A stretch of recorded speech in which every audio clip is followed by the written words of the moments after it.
Hi, ma'am. Hi, Maidansh. How are you? I'm fine. What about you? Doing good, Maidansh. Please tell me. So, yeah, as we discussed before about this, I would like to ask you some questions about entrepreneurship. So, Oh, would you so is like to it answer like this? now? We Good, can do it shoot now. it. Yeah, shoot it. Yeah. Thank you so much for your time. You're So, welcome. I Yeah. would like to know what your business is about. Could you brief about it?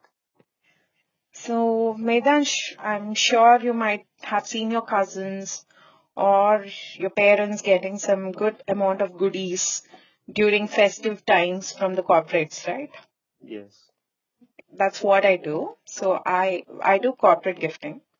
So, we supply the goods or gifts to the corporates. Okay. So that is what I do. It's simply called as corporate gifting. And I'm the only woman entrepreneur in corporate gifting so far who is managing work at the same time business Mm-hmm. parallelly. That's great. And what inspired you to start your own business, become an entrepreneur, and how did you come up with your business idea? It's a very long story, Metansh. So I have I have always wanted to be an entrepreneur. I'm sure everyone want to be one. But it's always two things strikes the biggest, they are the major pain points. One, the business idea, and second is the funding. So I was worried about the both things, and that's when this business of gifting is what struck me up. And in my initial first company, I have come across people, searching for a lot of vendors, looking out for good gifts to give to their employees or their clients. That's how it all started up with. So, and coming to the investment part, it goes mostly with a negative investment. I have to pay nothing for out from my pocket. It's all from the client, is what I get. And can you share some key challenges you have encountered during your entrepreneurial journey? Definitely. So initially, as I said, if you take like 100% of the clients, 60% of the clients were ready to give you spot payments, and they were ready to give you 50% of the initial payments on time.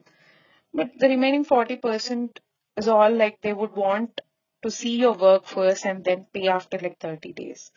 So managing with the funds was little difficult initially for me, like how do we balance it out, but it comes out immediately after two or three deals. So managing funds is very important. Maintaining good rapport with clients is also very much important. And how do you manage your business finances?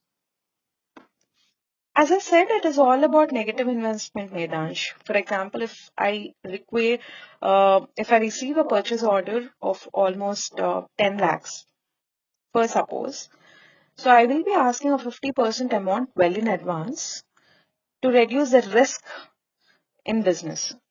So the moment when they give me 5 lakhs of amount cash right to the hand, it so happens that whatever I procure, the procurement happens within 4 lakhs or 5 lakhs or max of 6 lakhs, not beyond it. So the funding what's going from my hand is max to max is 1 lakh or so, and rest all goes to the profit, and it comes immediately after delivery.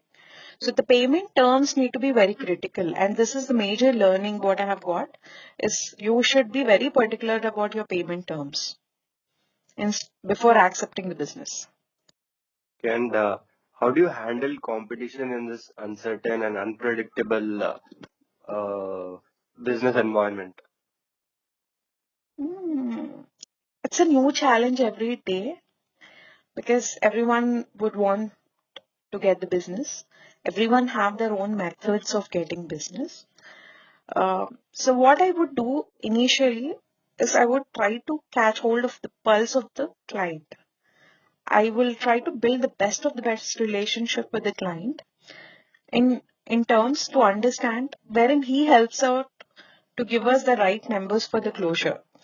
The See, any business works out. They would want a person whom they know well, whom they trust better, is the one. they give the business to. So that way, I would try to build that business. And not only that, you need to understand your pulse of the competitors also. You need to know their strengths and their weaknesses. And you should also have a good grip of the market.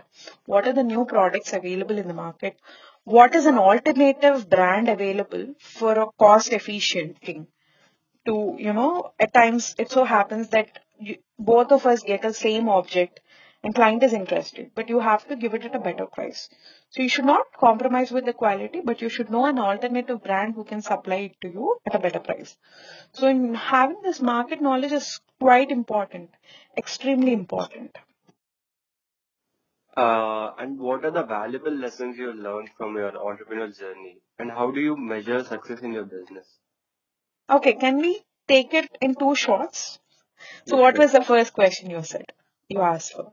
What are the valuable lessons you learned from your entrepreneurial journey? Okay. So one of the valuable lesson I've learned, being very young, I was quite adamant on the revenue or the profit share what I used to get earlier.